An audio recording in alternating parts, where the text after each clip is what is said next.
Well, welcome. My name is Michael DePiro. I'm here with I'm here in Tallahassee. I work with the Florida Department of Education, and I'm so glad to see everybody here. And I know this is recording, but full disclosure, when I first looked at all your pictures, I said, how does a team have the same first name? It's all CT, CT, CT, and then I know, that's horrible, isn't it? And that's forever recorded. So there you go. I'm going to pass it on to Miriam to introduce herself. Okay, I'm Miriam Amarsadegi. It's really a pleasure truly to be with you. I commend you for getting yourselves here. I participated in We the People. First year it was offered, and that was the bicentennial of the United States Constitution, long time ago. I serve on the board of the Center for Civic Education, and I've spent a good portion of my career focused on providing civic education to people living in Iran and other parts of the Middle East. I'm originally from Iran. And congrats and thank you to your teacher. Hi, my name is Tanya Mcconnell. I spent about 20 years of my life as a professor of history at Columbia College in South Carolina, not the one in New York City. But then a few years ago, I decided to do something really different with my life, and I became a high school history teacher. So that's even more fun. Just to make sure I got our notes right, where are you from? We're from Trumbull, Connecticut. Connecticut. Thanks. Thanks very much. Well, I would like to give all our CT friends the opportunity to tell us their real names and introduce themselves. Good afternoon, judges. We are Unit 1. Our unit focuses on the philosophical and historical foundations of our government. My name is Georgia, and I will be studying political science at Middlebury College in the fall. Hello, I'm Dylan. I'm an enlisted U.S. Army infantryman, and I will be in Fort Benning in July. Oh, I'm sorry. Hi, I'm Gigi, and I will be studying political science and English at the University of Connecticut next fall. But for now, we are all seniors at Trumbull High School, and this is our teacher, Miss Poland. We thank you for being here with us today. All right, well, thank you very much. I'm going to restate what Georgia said and say we are looking at Unit 1. What are the philosophical and historical foundations of the American political system? Our question is, starting off with a quote from Benjamin Rush, "The American War is over, but this is far from being the case with the American Revolution. To what extent, if any, did revolutionary principles influence constitution making during the founding period? What problems, if any, does the principle of consent present when creating or amending constitutions? And to what extent, if any, are revolutionary principles evident in modern times?" You may begin. The revolution was in the minds of the people, and this was effected before a drop of blood was drawn. To John Adams, revolution was not a battle, but a change in principle and mindset, encompassing the ideas which would propel the colonists to freedom. Equality amongst men was pivotal to the dissolution of the political bands which would tie the colonists to the crown. In the Declaration of Independence, Thomas Jefferson asserts that all men are created equal, echoing the sentiments of John Locke in the Second Treatise. To the founders, equality refuted the divine right and therefore made them equal to the crown and its constituents. Following the overthrow of the British crown, we the people became a sovereign power united under a new government, which would derive their just powers from the consent of the governed. Popular sovereignty was the driving force behind Article 7 of the Constitution, which put in place the ratification process, ensuring that consent was a focal part of constitutional creation. To make the people a part of the process, states changed previous voting requirements, allowing more of the populace to take part in these historic elections. These actions were, in the words of Akil Reed Amar, the most democratic deed the world had ever seen. In order to avoid direct democracy while simultaneously maintaining popular sovereignty, our founders created a government where representatives would be the vessels through which citizens expressed their consent. Thus, the colonists sang their war cry, "No taxation without representation." Because of our representative government, one of the only true forms of expressed consent comes from elected officials making decisions on our behalf. Due to this, consent can cause a problem when the will of the people is not properly reflected. Today, with 253 voter suppression bills being introduced in 43 states, and the fact that the Supreme Court cannot declare partisan gerrymandering to be wrong, the question remains, do our representatives truly represent us? In order to fix these fundamental issues, an amendment needs to be created protecting the right to vote. It would guarantee the right to vote to all adult residents in federal elections and establish a nonpartisan administrative body to run elections. While this mitigates one of the problems that consent creates, a second problem arises: the amendment process. The amendment process subjugates consent to minority rule while trying to secure the rights of the majority, directly reversing one of the main pillars of democracy. Currently, 2% of the population can block the passage of an amendment, therefore eliminating consent and popular sovereignty from the process of constitutional evolution. George Mason once said, "No free government or the blessings of liberty can be preserved but by frequent recurrence to fundamental principles." Today, the American population has embodied this idea set forth by Mason, with their commitment to the preservation of popular sovereignty and the fundamental right to revolution. The idea of a government for the people and by the people has come closer to a reality with the addition of our suffrage amendments, allowing more of the population to partake in government. But although these amendments are necessary for the expansion of sovereignty, voter suppression and gerrymandering both remain as constant threats to our self-governance and our democracy. After a long chain of abuses, women's rights, civil rights, and today's Black Lives Matter movements have proven that the colonists' call for change and freedom from oppression would no longer go unanswered in the future of American democracy. The revolution is not yet over, as Americans fight to ensure that the seeds planted during the founding period can and will come into fruition. The revolution will always reside in the minds of the people as we continue to check our government and strive towards a more perfect union. Thank you. We are now ready for your questions. So I am going to let one of my colleagues, Miriam, start us off, followed by Tandy. Hey, what do you guys think about disobedience and protest? As does that fit as part of consent, giving consent? And what about if protest is not nonviolent? What if it's not civil? What if it's violent? So I think that protest is absolutely fundamental to the consent of the governed. Rather than showing our consent, we are showing our discontent with government. And we are saying that we do not consent to what the government is doing. We don't consent to oppression or unjustness. We saw this just this summer with the Black Lives Matter protests, where 27% of the youth engaged in protest. And we saw that protests result in legislation like the banning of certain chokeholds in police departments and the Breonna Taylor law. And so I think that consent truly does come into play with protest when we actively participate and change our governments. To address the second part of your question, I think that we can look to John Lewis, who instilled this idea of good trouble. And I think that oftentimes good trouble is necessary. Sometimes peaceful protest is not enough to guarantee the preservation of justice and the preservation of liberty. I think we can look to John Lewis as a wonderful example of this, which with good trouble. And I would agree with Georgia, but I think there's a very important distinction we have to make. When we have the aspects of violent protest, there also needs to be the aspects of political prudence, which is described by Aristotle as the ability to exercise reason and rational thought tied to what's good for all.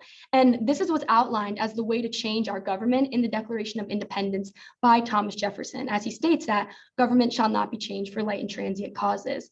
And by having this aspect of political prudence, it gives the people the ability to check our governments. And I think it's the most effective way to do so, as we have political prudence instead of just passionate upheaval of emotions, which is specifically warned against in Alexander Hamilton's Federalist 71. And while I would agree with Georgia, I think that violent protest, unfortunately, is necessary when we see our government institutions fail to protect the citizens and uphold this idea of John Locke's social contract. And I think we see this with our own founding fathers in our revolution. Many people fail to recognize that, our revolution was extremely, extremely violent. And sometimes violence is necessary in order to create effective change, as our founders did. With that in mind, the Electoral College is seen by many people today as a very effective way of protecting a minority voice at the expense of a majority voice. I think, based on what you say, I think you would favor getting rid of the Electoral College. If you were to do that, with what should we replace the Electoral College in order to protect both minority and majority voices? I think one thing that we could replace in terms of the Electoral College would be the idea of ranked choice voting, which would eliminate the idea of the winner takes all system, and subsequently, I think, would totally or partially eliminate the idea of political polarization in our country. The idea that the winner takes all really makes us choose between the lesser of two evils. However, ranked choice really allows the voter to be more particular in what they are voting for and not just go against the lesser of two evils. Can you explain how ranked choice voting works?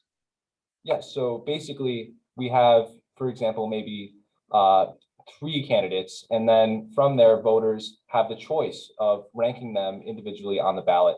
And after that, it goes to the 2 winners, and then from there, it goes again through ranked choice, and then we go to the winner. And I think that really allows for a more democratic system.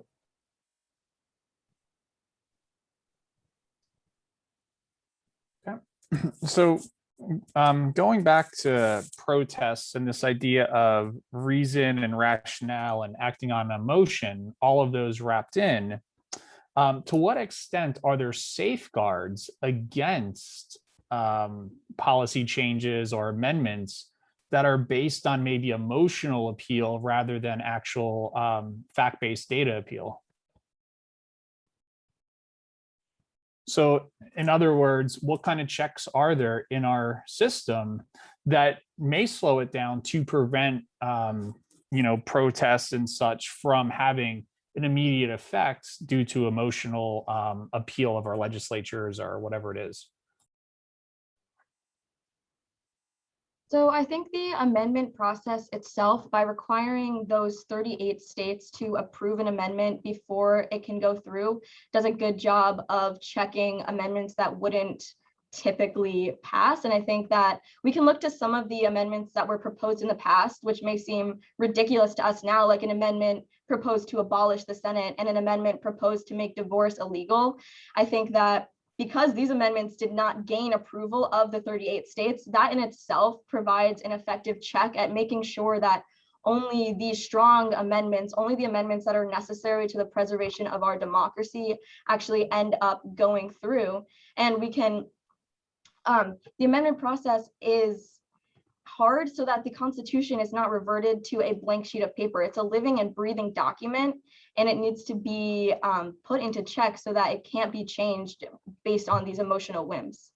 And I would argue even after we have the passage of certain legislation to protect the people, we have our Supreme Court as a safeguard against these emotional reactions and against infringements against natural rights. And we've seen multiple times where the Supreme Court has looked at our Constitution as not a ceiling, but a floor, and has done so to protect the natural rights of people with the overruling of Plessy versus Ferguson in Brown versus Board of Ed, or even later with Obergefell versus Hodges, where marriage is seen as a fundamental right and people are protected from some of the rigid legislation in certain states that is barring them from having their natural rights and being able to live out their democracy to the fullest.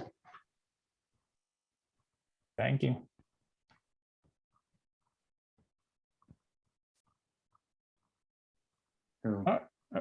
For our colleagues, I'll throw in another. It's up to you all.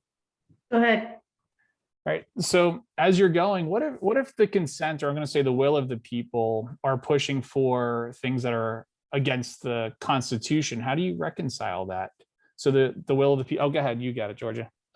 I think that we actually saw this with the insurrection on January 6th, where we saw a violent upheaval, a violent protest, which was, I believe, in defiance of the social contract and of this idea of having a passionate protest based on emotion. And I think that we can look to John Locke's second treatise, where he says that a protest is only just, a revolution is only just when the government or when the oppressor violates the rights of the individual. And I don't believe that this protest did so. And I think we saw a reaction of the judiciary system, which imprisoned some of these violent protesters, some of which are still in prison today, which I think is a check in upholding John Locke's social contract and John Locke's two treatises of government, but also upholding our American ideals, where a revolution is not just unless it goes with the ideals in our Declaration of Independence. I also think it's important to recognize that what the majority wants is not necessarily what the common good is. And we should always be pursuing the common good over just what the will of the people is, because what the people want is not necessarily always what's best for the community. Oh, may I finish my thought? I Yeah, think go you ahead. did finish your thought. I think you did Is finish it- your thought. Yeah. Okay. Oh, okay. Sorry. All right. Well, thank you very much.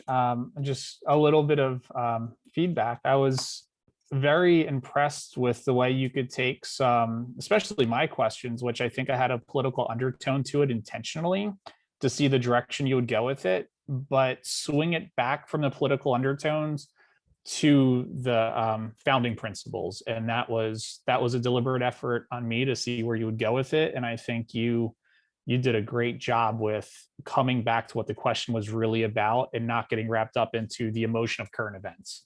So I commend you for that. I was very impressed with your use of evidence. You made general statements and you supported each of them with one or two or three very specific pieces of supporting argument, supporting evidence. And your reference to Federalist 71, your reference to in your discussion of ranked choice voting, that's the sort of clarity and explanation that I really, really like to see. So this was a wonderful discussion. You have a great deal to be proud of. Yeah, I agree. You had a lot of finesse, you had confidence, you had an ease about you, which was really a reflection of having done a lot of careful reading, preparation, but then also allowing yourselves to be citizens, to really answering the question in the way that you think about it. And that is a testament to you, but a big testament to your teacher too. So fantastic. Congratulations for being here, for caring about these things. Believe me, you will carry this for the rest of your life, and particularly Unit 1 is something you'll see resonate throughout your life, not just work-wise, but personal life, social life, and your community, when you read the news, all of it.